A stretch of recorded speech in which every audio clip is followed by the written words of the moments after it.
안녕하세요. 오늘 여러분과 함께 나눌 성경 이야기는 창세기 27장 변장하고 축복을 가로챈 야곱의 이야기입니다. 할아버지 조엘이 손녀 조이에게 들려주는 목소리로 먼저 이야기 전체를 들어볼게요. 아주 흥미진진한 가족 이야기랍니다. 시간이 흘러 이삭은 아주 늙었단다. 눈도 거의 보이지 않게 되었지.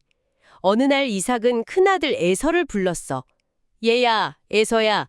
내가 이제 늙어서 언제 죽을지 모르겠구나. 너는 사냥을 잘하니 어서 들에 나가 맛있는 짐승을 잡아오너라. 내가 아주 좋아하는 그 별미를 만들어 오면 내가 죽기 전에 마음껏 너를 축복해 주겠다. 그런데 이 말을 어머니 리브가가 몰래 엿듣고 있었어. 리브가는 큰아들 에서보다 조용한 성격의 작은 아들 야곱을 더 사랑했단다. 그래서 이 축복을 야곱이 받게 해야겠다고 마음먹었지. 리브가는 야곱을 급히 불렀어. 얘야, 아버지가 형에게 하신 말씀을 내가 들었다. 너는 어서 우리 염소떼로 가서 좋은 새끼 염소 2마리만 끌고 오너라. 내가 그것으로 아버지가 좋아하시는 별미를 만들 테니 네가 형인 척하고 들어가서 그 축복을 대신 받으렴. 야곱은 겁이 덜컥 났어. 어머니, 형은 온몸에 털이 많은 사람이지만 저는 피부가 매끈매끈하잖아요. 만약 아버지가 저를 만져보시면 어떡해요? 축복은커녕 거짓말쟁이라고 저주를 받게 될 거예요. 하지만 리브가는 단호했어. 그 저주는 내가 받을 테니 걱정 말고 어서 내 말대로 하거라. 리브가는 안심시키고 재빨리 염소고기로 요리를 만들었지. 그리고 에서의 옷을 야곱에게 입히고 염소 가죽을 벗겨 야곱의 매끈한 목과 손에 둘러주었어. 완벽한 변장이었지. 야곱은 떨리는 마음으로 아버지에게 다가갔어. 아버지, 제가 왔어요. 이삭이 물었지. 누구냐, 너는? 야곱은 거짓말을 했어. 아버지의 맏아들 에서입니다. 말씀하신 대로 사냥해서 별미를 만들어 왔으니 드시고 마음껏 축복해 주세요. 이삭은 고개를 갸웃했어.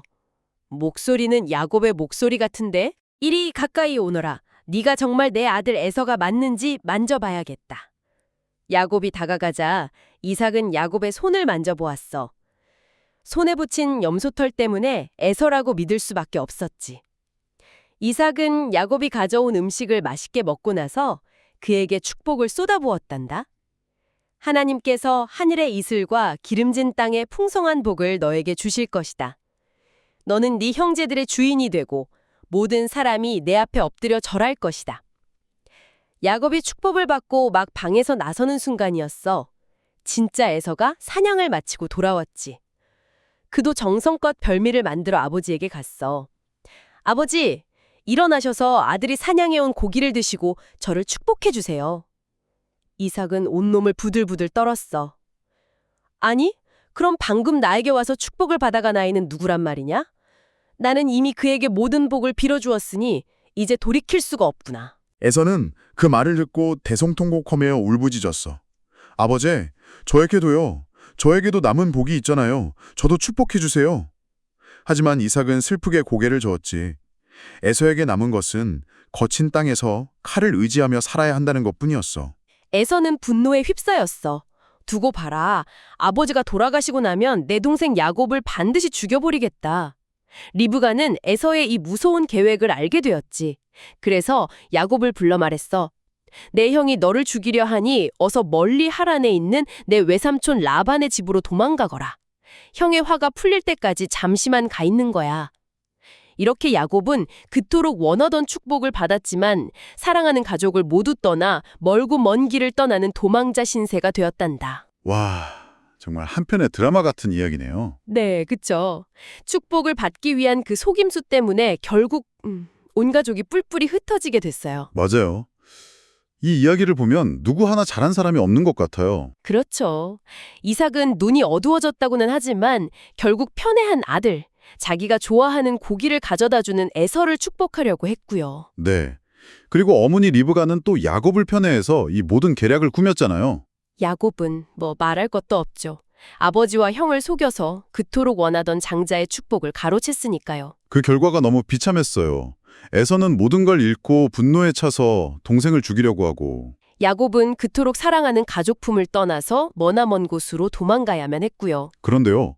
이 복잡하고 마음 아픈 이야기 속에 아주 중요한 하나님의 뜻이 숨어 있어요. 아, 하나님의 뜻이요. 어떤 거죠? 사실 이삭은 이미 알고 있었거든요. 뭘요? 하나님께서 전에 리브가에게 말씀하셨잖아요. 큰 자가 어린 자를 섬기리라. 아, 맞아요. 그 약속이 있었죠. 네.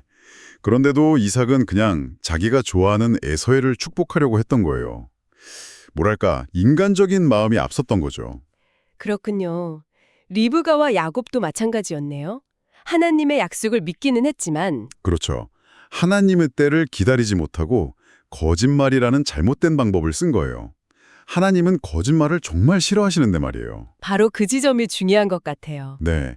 이 가족 구성원 모두가 실수를 하고 잘못을 저질렀잖아요. 네, 모두 다요. 그럼에도 불구하고 야곱을 선택하신 하나님의 그 약속은 결국 이루어진다는 사실이에요. 정말 놀랍지 않나요? 와, 정말 그러네요.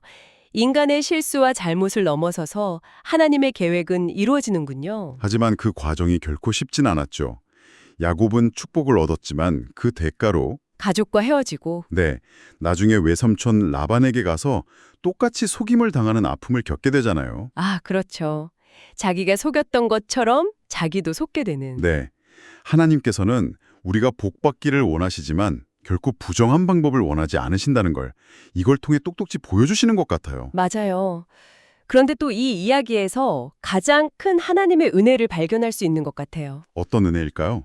야곱은 사실 자격이 없잖아요. 없죠. 형을 속이고 아버지를 속였으니까요. 네. 그럼에도 하나님은 그런 야곱에게 복을 주시고 그를 믿음의 조상으로 만들어 가신다는 점이에요. 그건 우리가 착한 행동을 해서 구원받는 게 아니라는 걸 보여주는 거군요. 바로 그거죠. 전적으로 하나님의 은혜로 우리가 선택받았다는 것. 와, 그 말을 들으니 정말 큰 위로가 되네요. 우리도 야곱처럼 부족한 점이 많으니까요. 그럼요. 자, 그럼 이 이야기를 통해 오늘 우리가 무엇을 배우고 또 결심해야 할까요? 첫째로는 하나님의 복은 정정당당하게 받아야 한다는 것 같아요. 정정당당하게요? 네. 야곱처럼 꼼수나 거짓말로 1등을 하거나 칭찬받으려고 하면 안 되겠죠? 정직하게 노력하면서 하나님의 때를 기다리는 게 중요해요. 둘째는 뭘까요? 부모님을 속이지 않는 것이죠.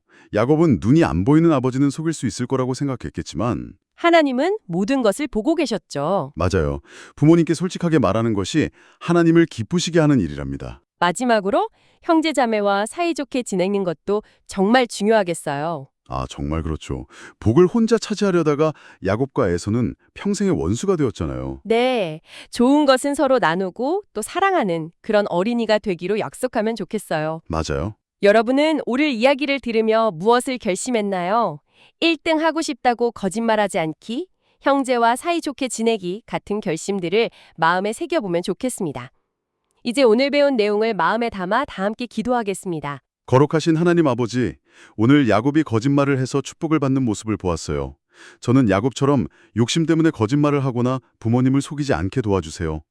하나님의 복은 정직한 방법으로 받을 때 가장 빛난다는 것을 기억할게요. 그리고 에서처럼 뒤늦게 울지 않도록 평소에 하나님이 주신 것을 소중히 여기는 마음을 주세요. 우리 가족이 서로 미워하지 않고 사랑하며 살 수 있도록 예수님 도와주세요. 우리를 참된 길로 인도하시는 예수님의 이름으로 기도합니다. 아멘. 이제 야곱은 집을 떠나 아주 먼 여행을 시작해야 해. 혼자 터덜터덜 걷다가 어두운 밤을 맞이한 야곱. 돌을 베개 삼아 잠든 그곳에서 아주 놀라운 꿈을 꾸게 된단다. 야곱이 만난 사닥다리 꿈 이야기가 다음 편에 기다리고 있어.